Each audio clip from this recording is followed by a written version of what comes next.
Good evening, everybody. Welcome to The Bridge. I'm your host, Jesse Bailey, and tonight we are talking about the border crisis.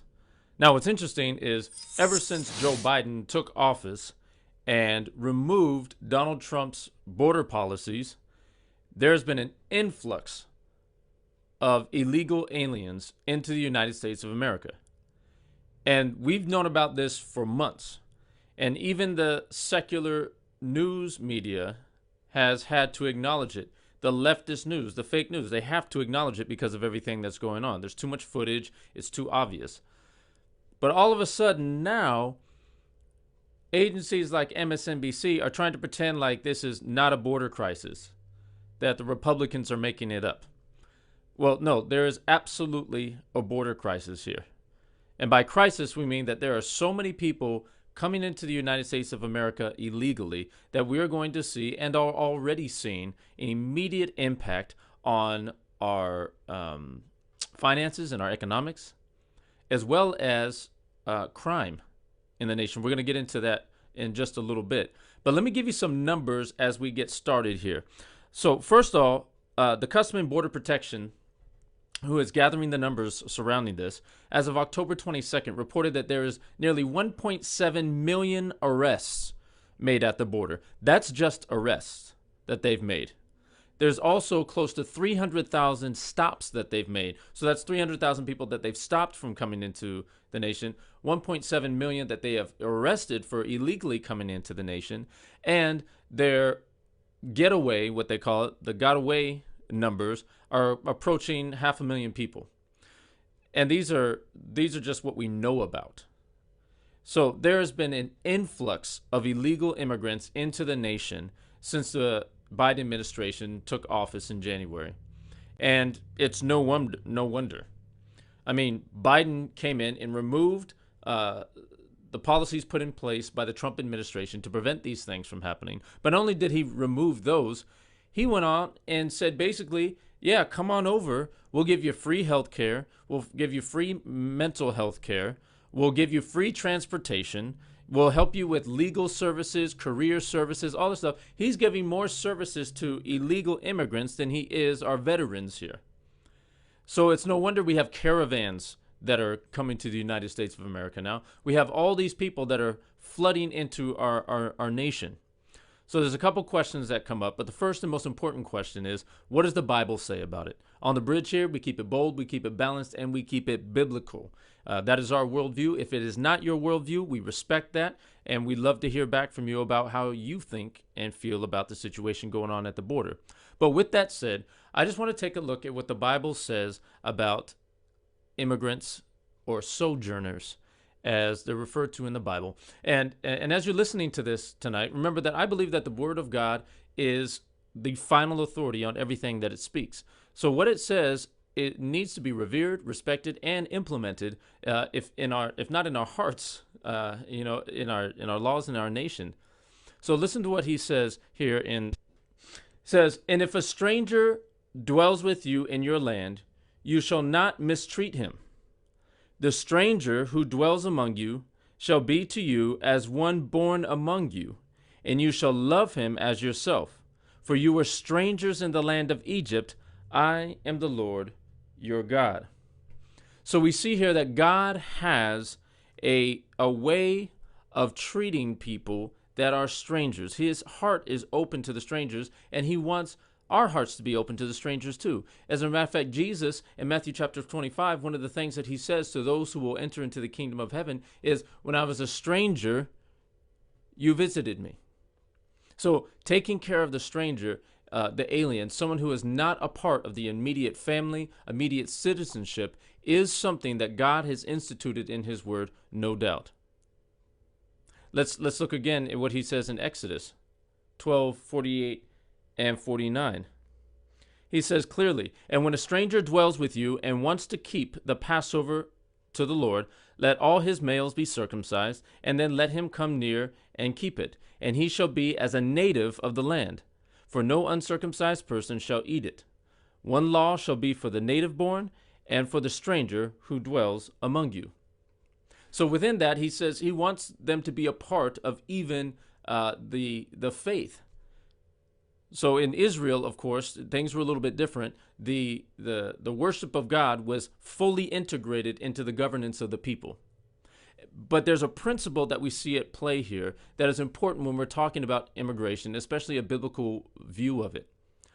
When we talk about welcoming people into the United States of America, as the children of Israel were instructed to welcome people into the Commonwealth of Israel, we have to understand that God had a method for assimilation. There was a process for assimilation. You didn't just come in and worship foreign gods and do what you wanted to do. No, he says clearly there in Exodus that there is one law for the native and one law for the stranger. In other words, we all have to obey the same laws. Now, this one was specific to the worship and the taking of Passover, but when you took Passover, you were a full citizen of Israel. You were no longer a stranger at that point. You were a citizen. Throughout the Bible, you see many people who were welcomed into Israel. Ruth was a Moabitess. Moabites were forbidden to come into Israel, but she was accepted because of her great faithfulness to her mother-in-law, Naomi, and became the great-grandmother of King David and in the lineage of the Messiah. So we see often Uriah the Hittite was one of David's mighty men, and he was a Hittite. He was not an Israelite, but they were welcomed into the Commonwealth of Israel because they went through circumcision, and as Ruth said, your God shall be my God. So there was a full assimilation into the culture. One of the things that we have to understand about walls and borders is, number one, they are biblical. Jerusalem had a wall, and one of the signs of restoration was the rebuilding of the wall, and one of the signs of the downfall of the city and of the nation was the tearing down of the walls. Walls and borders exist for a reason. They are protection from enemies and those who would come in and try and infiltrate or take advantage of the United States of America. But borders also represent a distinction between ideas, cultures, and practices. See, people want to cross into the United States of America because we have a culture, a system of law, and practices that make life better for people. This is why it bothers me so much when people are always hating on the USA. Well, if America was so bad, then why does everybody want to be here? Everybody's trying to get in. Nobody's jumping in boats to cross the Gulf of Mexico to try and get into Haiti or Brazil or South America. No one's trying to escape into Mexico. No, everybody's trying to come here because, again, the way we do life here creates an environment of freedom that is better than where they are coming from. So when we have those borders, there's a distinction. And we have to make sure that those who come into the nation respect, honor that distinction, and do not bring us to a place where those laws and those rules are diminished to the place where now we look just like the place that they came from. We have to maintain the culture that makes people want to come here. So assimilating into that, there must be a process. The process of naturalization in the United States of America involves taking classes and all types of things. So you understand our history, you understand our culture, and you can become truly an American, not just by a piece of paper, but by an understanding of the laws, the rules, and the system of thought that we have in place that allows us to walk in freedom and have the opportunities that we have in this nation. So that has to be a part of welcoming people in. When we do not have a process, when we do not have order, when we do not have structure, when we seek to help people, it only leads to further chaos. And that is exactly what we're seeing in these last few months. And we see an extreme amount of disrespect being shown towards American citizens by this administration and how they are showing preferential treatment to those who are coming here illegally. For example, Joe Biden now wants to pay $450,000 to every family that came here since 2018 because of unjust treatment by the Trump administration. Well, there was no unjust treatment from the Trump administration because the laws that are in place in the United States of America were being broken by these individuals. And they talk about children being in cages and all that stuff. Well, first of all, that happened when Obama, a lot of those pictures that were going around, that happened during the Obama administration. He built those facilities and they had children in them then. Trump was just continuing to protect our borders. And when people come across knowing that it's illegal and they bring their children with them, that is their fault. If I'm drunk driving on the street and my children are in the car, guess what? I've done something illegal. They're going to take me to jail, and they're going to take my children and separate them from me.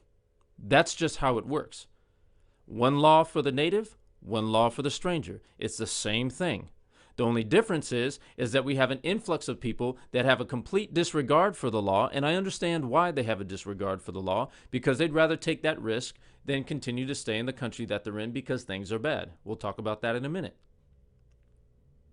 So we need to allow people to come in. We need to open up the borders. As believers, as Christians, our arms and hearts need to be open to the foreigner, to the stranger, but there must be law and order. When we're watching pictures of tens of thousands of people gathered under the underpasses of freeways, getting ready to just be welcomed in without any structure, without any process of vetting them, without any place for them to go. As a matter of fact, Joe Biden, at least he didn't lie about transportation. He's been flying and busing illegal immigrants around the nation. Florida, Tennessee, New York, all over the place. Thousands upon thousands busing them in. And who knows what they're doing with them there? One thing that we do know is that there's going to be a dramatic economic impact on those particular communities. And this is compounding what we've already seen because of COVID. It is a very bad decision, poor leadership, and horrible principles that they're operating under.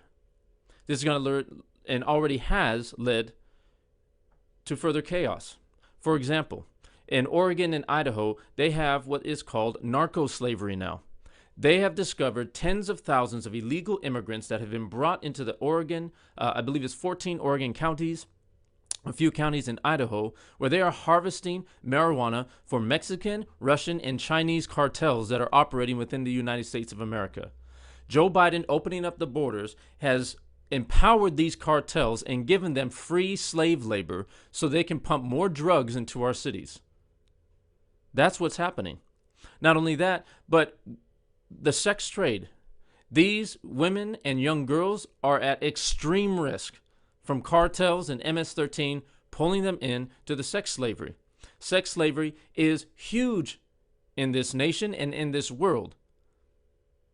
But we have people still whining and complaining about the Pan-African or the Atlantic slave trade that's been done with for hundreds of years.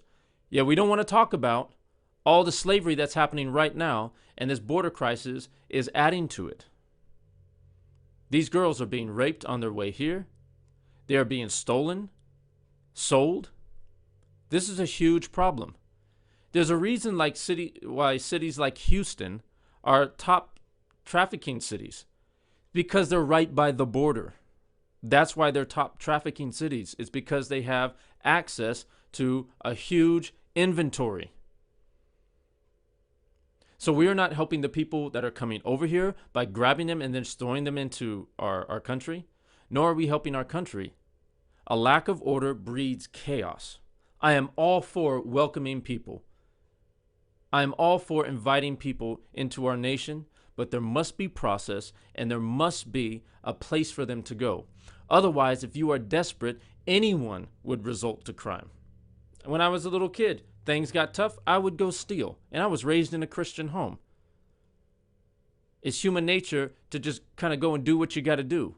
So if we don't have a plan or a process or something for them when they get here, then there is going to be an increase of crime. It's just common sense. And now we have this administration wanting to give them $450,000 apiece. That's irrational. They broke a law, and then we're going to reward them for that. I'm waiting to hear from the black community about this. Joe Biden is so quick to give them $450,000 each, but where's the reparations that they've been talking about for so long? I don't see them.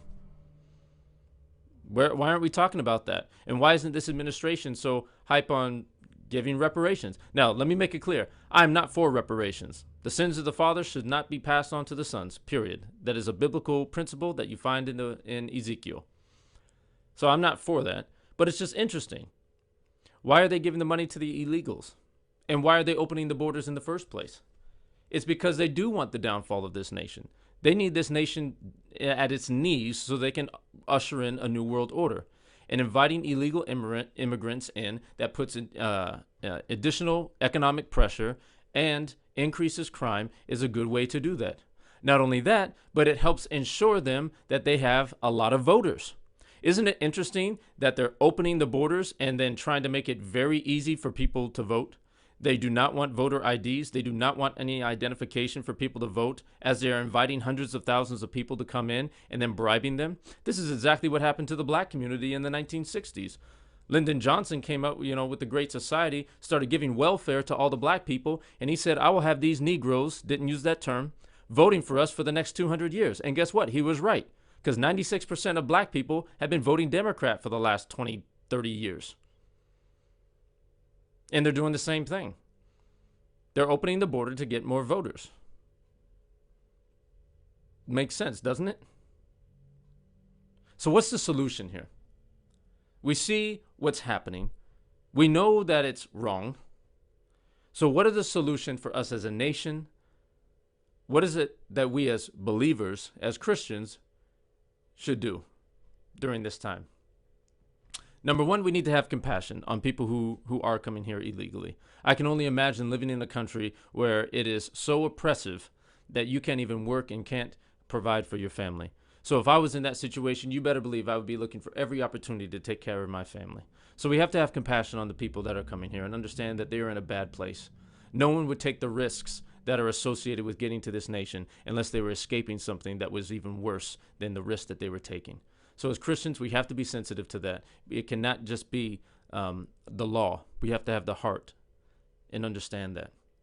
But number two, we need to take some wise steps. I believe we should advocate for a quicker process and more money to be spent on vetting these individuals and having a smoother transition into this country if we're going to allow people in. We can handle about 2 million people coming in per year, and right now we're doing far more than that because it's not just the southern border. There's people from around the world who want to come to the United States of America.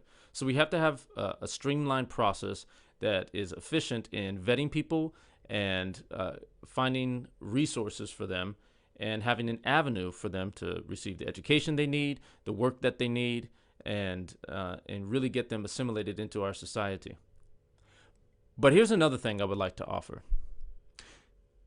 Instead of just trying to put a Band-Aid on the situation, we need to go after these corrupt countries that they're running from.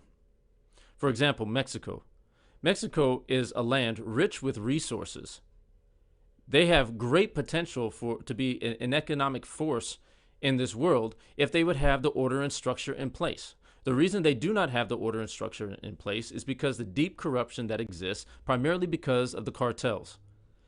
If we would work with the Mexican government in order to override the cartels and do a swift kick of these people out of the country and be very harsh with them, then I think we could turn things around so people wouldn't have to leave their nation and come to the United States of America. But it's interesting because the left wants to flood our nation with illegal immigrants in order to save them and give them asylum, but then they don't want to do anything about the reason why they are leaving. It doesn't make sense. You have to cut things off at the root.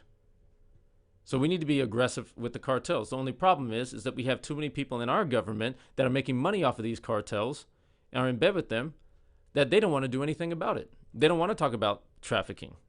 They want to defund the police. One of the first things that happened when they defunded the police here in LA is that the LA Sheriff's Department had to close down their trafficking unit because they didn't have the funds in order to keep it running.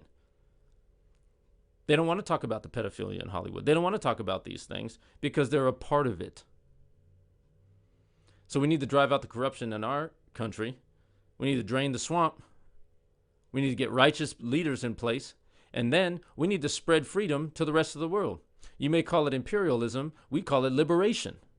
We want to liberate people from these cartels and these drug lords that are running countries and then chasing people into the United States of America. It is in our best interest as a nation to make sure that our neighboring nations are functioning in a way that help their people.